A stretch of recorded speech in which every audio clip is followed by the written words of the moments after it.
Hey, everybody. I'm Lisa Campion, and this is The Miracle of Healing.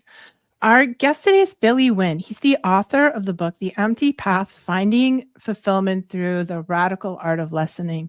This is a book that challenges our culture's obsession with getting more, striving for more and more and more stuff.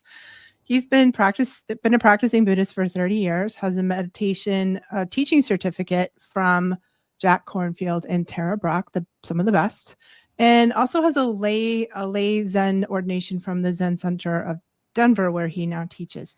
In his new book, The Empty Path, Billy argues that emptiness, the very thing that our culture teaches us to fear, is actually the secret to fulfillment, what I think is true and also an incredibly interesting concept. So I'm so excited to talk about it, and welcome to the show, Billy. Thank you, Lisa. It's really great to be with you. Appreciate you having me. Yeah. So let's start with your story and how you came to the practice of Zen and meditation in general. Sure. Well, I'll give you the relatively short version, but I was raised Christian, Southern Baptist, and then kind of did a couple different Christian churches, Episcopalian with my dad later in high school age. He's still very active in that denomination. And then got to college and kind of went through my, Nietzschean anti-religion phase, which I think was good for me. And then meanwhile was getting very interested in Eastern religions, Taoism, and also Buddhism. And that became a lifelong, interest. Didn't start practicing right away. Spent a good while attending Unitarian churches, got married in one in Charlottesville, attended a very beautiful one, All Souls Church in Washington, D.C. with my wife and our baby daughter. And then things went along. We brought our home son from China. This is now about 13 years ago. And I was realizing that issues from my childhood, which we can go into if you'd like, but had not been dealt with. Many of us can, I think, relate to that. And my anger, was bubbling, and my relationships were fraying. And so I went to get counseling, and the counselor recommended meditation. And so I started doing insight meditation with mindfulness in plain English, Bhante Gunaratana's book, which is an excellent introduction for anyone who's interested. There are many other good introductions to meditation. And then was just shopping for a Buddhist Sangha to just see what it was like. I went to a few different ones in the Denver area. The Zen Center of Denver at the time was based kind of on the opposite side of town, and I just never quite made it. And then fortuitously, for my sake, they left that temple they were in and started floating in different places, including at this secular meditation center called Mayu that I had joined, which is no longer there. And so it was the Friday before Labor Day weekend in 2016 that I walked in, I'll never forget, and sat down to meditate. And it was like I was home. It was the bullseye to what I'd been looking for. And so I've been fully immersed in that path ever since, and it has radically changed for my life. I still get angry sometimes, still a human being, and I like to put that right out there so we can start to deconstruct this mythology we put around things like Zen and Zen teachers. But my relationship with my life experience has dramatically changed. Wow, so cool.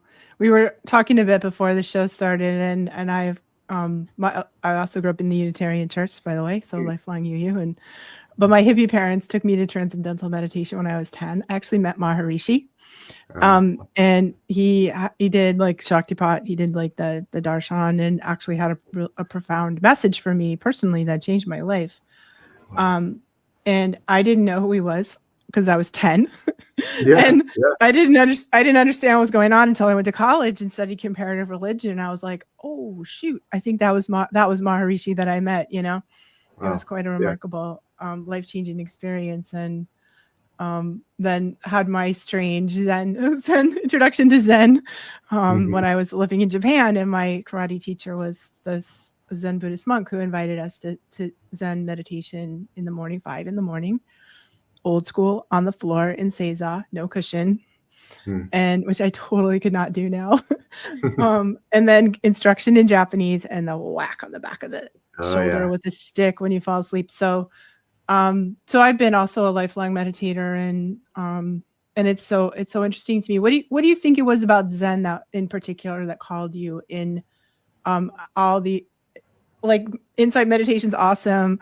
There's so many great styles, but what was it about Zen that called to you, do you think? Everything. I mean, the practice and the teachings.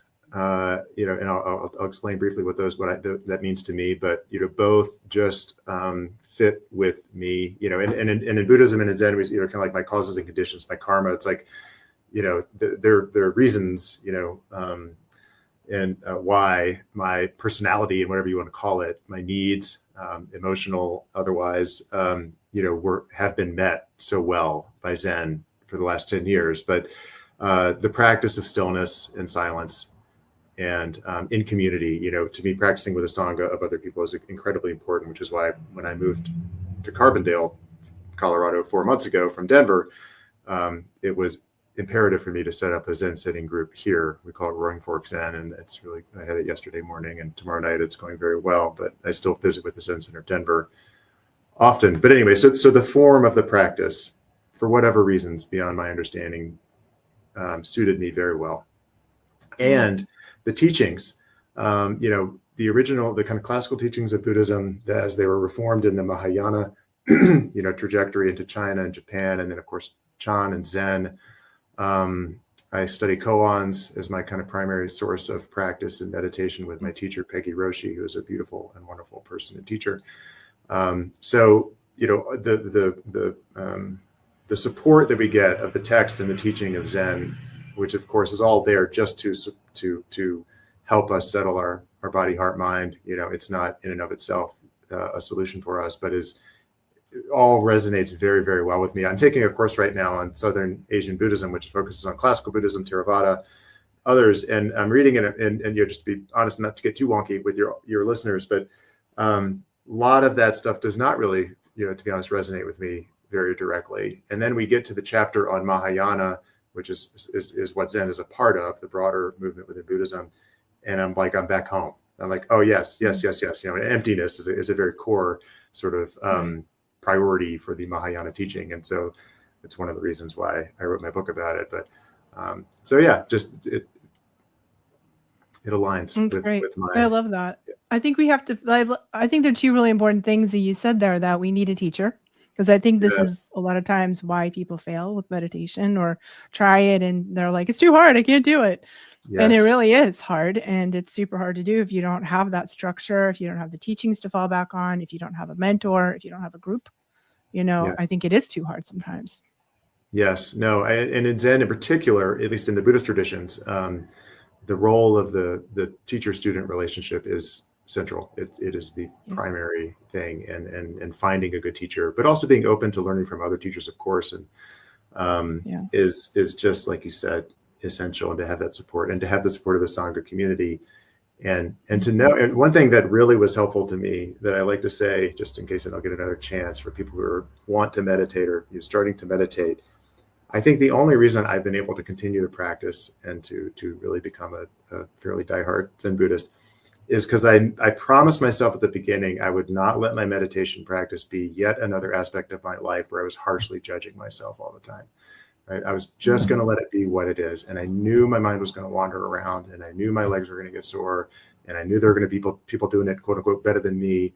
And in every other aspect of my life, I let that, bother me, bordering on torment me. Right. It's like, well, I'm not going to do that this go around. This is actually to help me counteract that impulse that I think many, many humans have, to be so critical of ourselves. And that is the but-for cause for why I've continued to do it, because it is hard. And, or at least, it's hard if we set the standard so high that like our mind's going to be blank and that our, body's going to be blissful, which is an imaginary standard that I don't think anybody actually achieves. Nobody. But if that's what we think it's about, then, we have to acknowledge that it's just not going to be like that for us or anybody. Right. That's a setup to fail right there. Right. Yes. And I think a lot of people have this idea that they're going to meditate for 5 minutes and their mind will be crystal, like the clear, cool pond, and that it'd be so great. And of course we have moments of that. And for me, it's always about, like, I find meditation sort of more stirs up the muck at the bottom of the pond.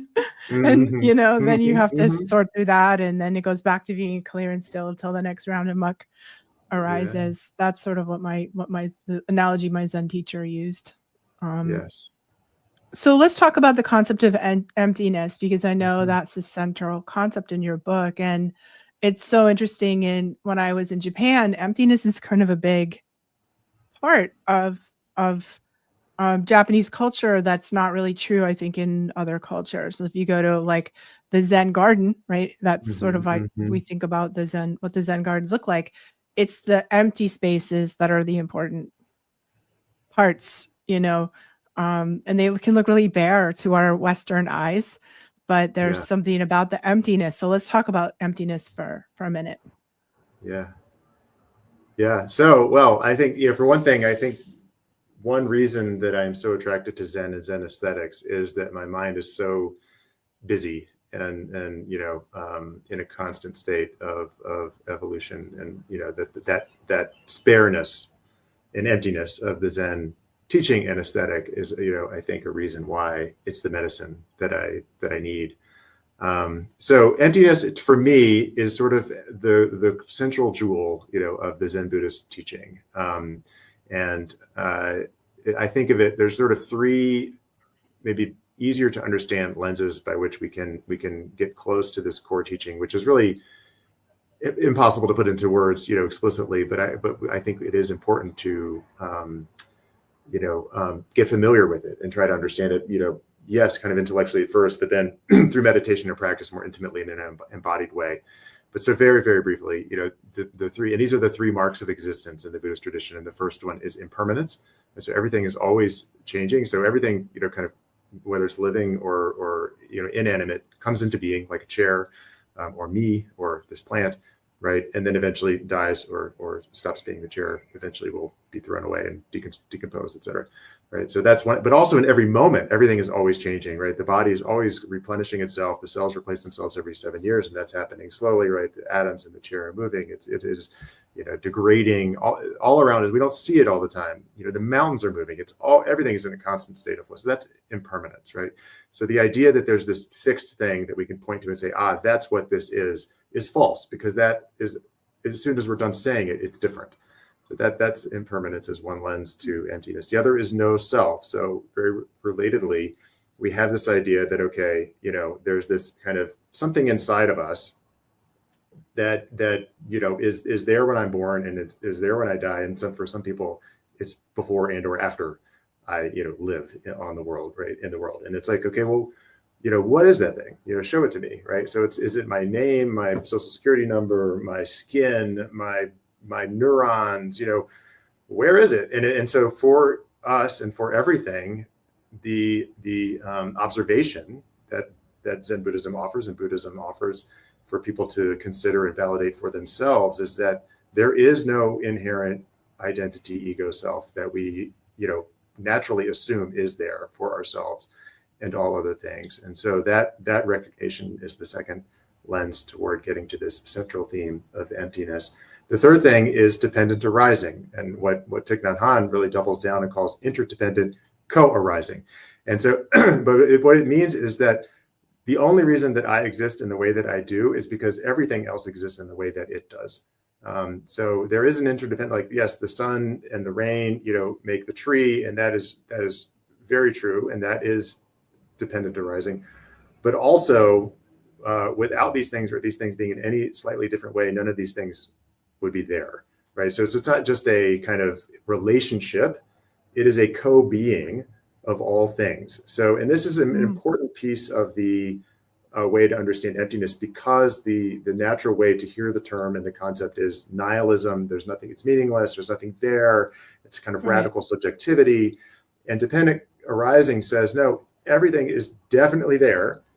This table is real, but it's just completely dependent on everything else. And in that sense, so it's not isolated. It has no self. It's not this permanent fixed thing that's separate from the rest of the world. It is just inherently embedded in the, everything else that is and ever was. So with those three very, monorail tour, explorations, you can, at the heart of that is this idea of emptiness, which is like, last thing I'll say is, it's a good way to think of it as like a blue sky, right? So again, it's there, and it has infinite capacity, right? The clouds can go through, the earth can be, carried underneath it, the stars are behind it. It's like, it exists. and yet it is open and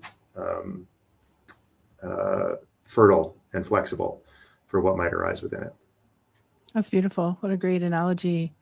I think is it sort of like a different way or different languaging around the non-attachment aspect of Buddhism too, right? So it seems like emptiness is another way to explore non-attachment. Yes. So, I mean, emptiness basically says there's nothing to attach to, right? And that's Right. that's what Buddhist teaching says, is that attachment is an illusion. The idea of a self is an illusion. The idea of the separate item that I'm attaching to is an illusion. And it is that misperception that is the cause of our suffering, right? Yeah. When we get attached to things being the yes. way they are, Then we get really hurt when it's not that way. They're not that way. It's just that's why it's suffering in the sense of, yes, kind of palpable like disappointment, right? When things basically don't turn out the way that we hope they will, but also it's this perpetual kind of unease, like, because deep down in our bones and marrow, we know this is at least the Buddhist observation, and if we can get more intimate with this with meditation, we know that this idea of a self and an other is false, but we have been trained and to behave and believe that it's true, and that gap between the way things really are and the way that we perceive them to be is a cause of this kind of existential unease that many of us experience. Yes. So good. So good. And it seems to me like, and you write about this in your book, that it's a little bit of the cure for this modern malaise that we live in of, we have so much more than any other culture and any other time in history. And we're so unhappy. Like the amount of things that we have, and it's never been more, but our unhappiness has never been more. So let's talk about that. Like, how does moving into the mindset of emptiness maybe help us find more happiness? Sure. So the as I was pointing to with the dependent arising, I mean, the idea, the emptiness is the reason why we are not disconnected from the people and the things around us.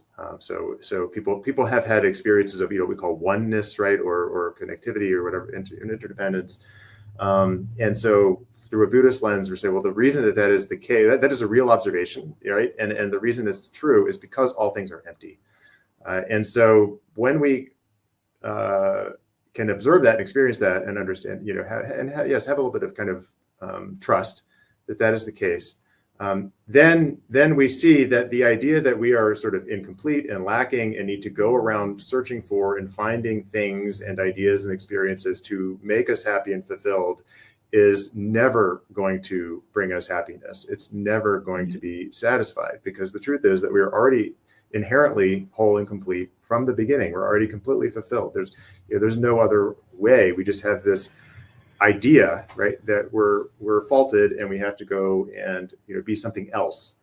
And when we have that mindset, it's inevitably disappointing. But doesn't. And so I would also want to make clear, it's like the message of my book, and I believe the message of Buddhism and emptiness is not don't do anything. It is to do it with the understanding that it, separate from you, is not going to make you happy, right? Happiness and meaning and fulfillment starts within, and it's already there. It's a question of realizing it, and then it comes out, and we bring it with us into the activities that we choose to do, right, out of love and compassion and interest and fun and whatever kind of our trajectory is, and then our experience of those things is to, even if they don't quote unquote succeed on the regular, we don't get the promotion that we wanted or win the game that we played in, we're still satisfied. We were satisfied when we started, and we're satisfied when we finished, right? So that's the change. Yeah, because we detach from the outcome a little bit, and we stop looking outside of ourselves for,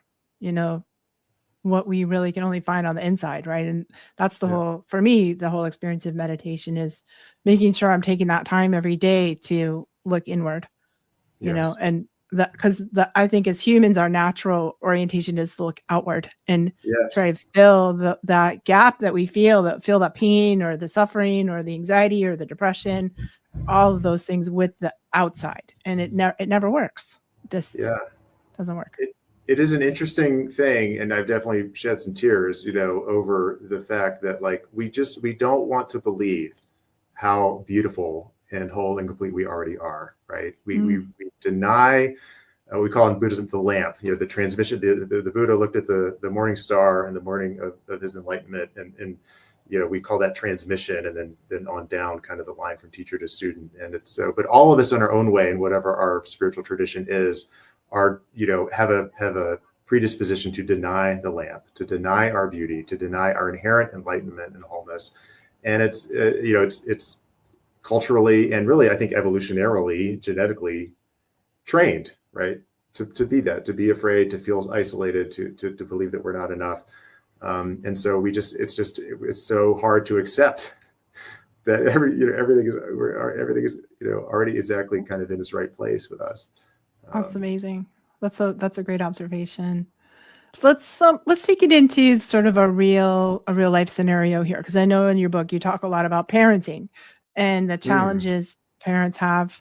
My children are all grown-ups now, and it's still challenging. Like it's, it never stops being the thing that causes the static that I then have to go meditate. I have to go sit on the cushion to kind of clear that static out of my system. So let's talk about that, like, put it in kind of that real life scenario that so many people can relate to.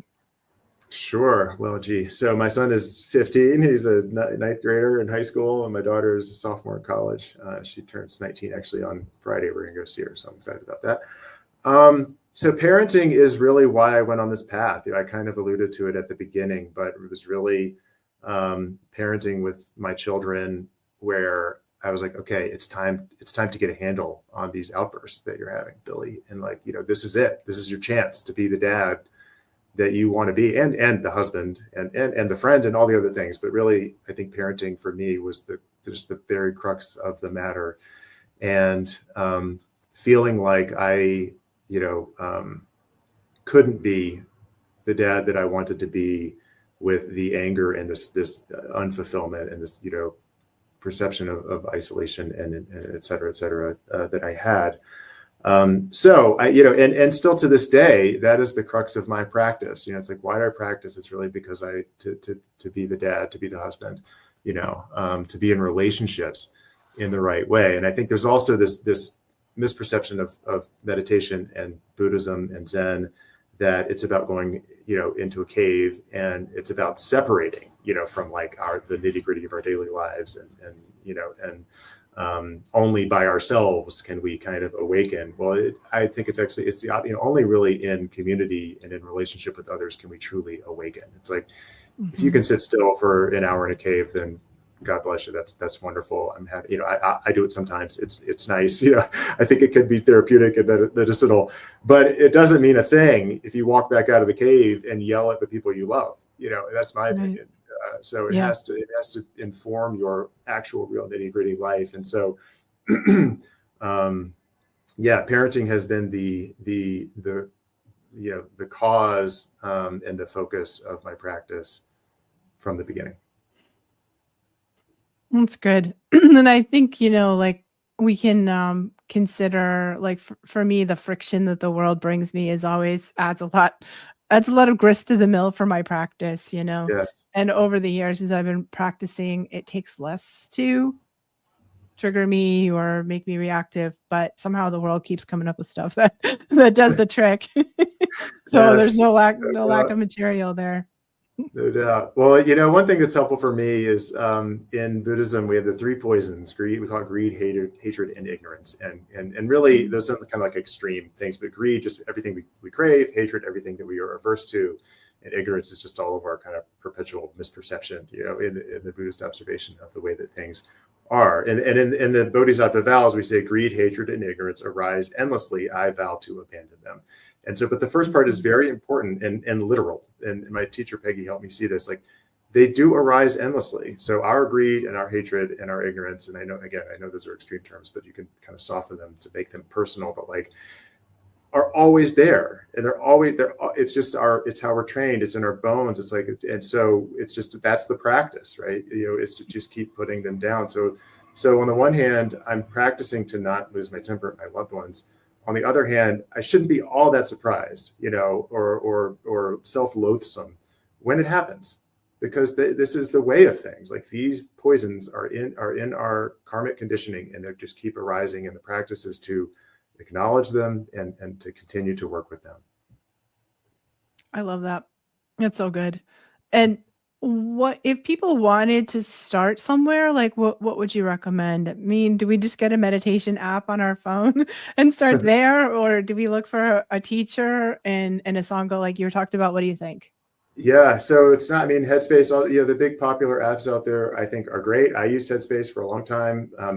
For most people, it's easier to start with guided meditations, where like in Zen, for example, it's not guided, it's silent, so you're kind of on your own, which can be harder for people at first. So, and in the Insight tradition, they do guided meditation. So, but I do think a teacher, just a friend, or like, it's hard to do it on your own. It's possible, and it can be plenty of benefit from doing it on your own. But I think if you want to try to turn it into a habit and more of a consistent part of your life, then a teacher, or at least kind of a mentor advisor, and a community of people who once a week, once a month, or something that you can be with and practice with is just essential support, to kind of stay on that path and continue to grow on it. Yeah, I think it's really, it is really hard to do it on your own. So, and there are plenty of, I live in Rhode Island. There's the Providence Zen Center. Sure. Yeah, pretty close and to where I live, and it's a great community over there. So I think if people look around, unless you really live out in the middle of nowhere, there's chances are good if you might find some kind of meditation group somewhere. Yeah. I think I'll just quickly, I think there's a misperception. I've heard this in some of my talks and stuff that I've done, that people don't know that you can practice this stuff, like that it's there. I think some people read about Buddhism, and I'm not here, this is not meant to be evangelical, but people read about it, it's interesting, it resonates with them, but they're like, oh, you got to go to Tibet and live in a monastery to be a real Buddhist. I think that is kind of a common thought, and that is 100% false. There are Buddhists in your community. Again, maybe if you're super rural, not so easy, but if you're not, there's Buddhists in your community practicing somewhere. You just have to find them, or other meditation, practices. That I'm not saying it has to be Buddhist, but. Right. And I think these days there's online groups, online sanghas, online meditation groups. For sure. So that I think really also helps people connect in. So Billy, how do people get in touch with you? How do they find your book and your work? Yes, thank you. So my website is the best way. It's billywynne.com, and there, I think it is on your screen. So that's got my book. You can learn about and have links to buy my book if you'd like on different platforms. There's my social media stuff. There's free guided meditations, and some talks I've given at the Zen Center of Denver. There's information about upcoming courses that I'm offering. And anyway, anything that you need, you can also email me if you are so inspired through the website. So would love to hear from folks. Oh, well, thank you so much for being here and bringing your wisdom to our community and to the world. So thank you so much. Thank you. I appreciate being with you. Thank you, Lisa. And thanks all of you guys for tuning in. If you want to find me, you can find me at my website, lisacampion.com. I work with psychics, healers, and empaths, helping them train their gifts, because I think the world needs all the healers it can get. So if you're interested in that, and I have a lot of free resources on my website, and you can always stop there and leave me a message. I'd love to hear from you. And thank you so much for being with us today on the Miracle of Healing, where we are healing the planet one person at a time right here on the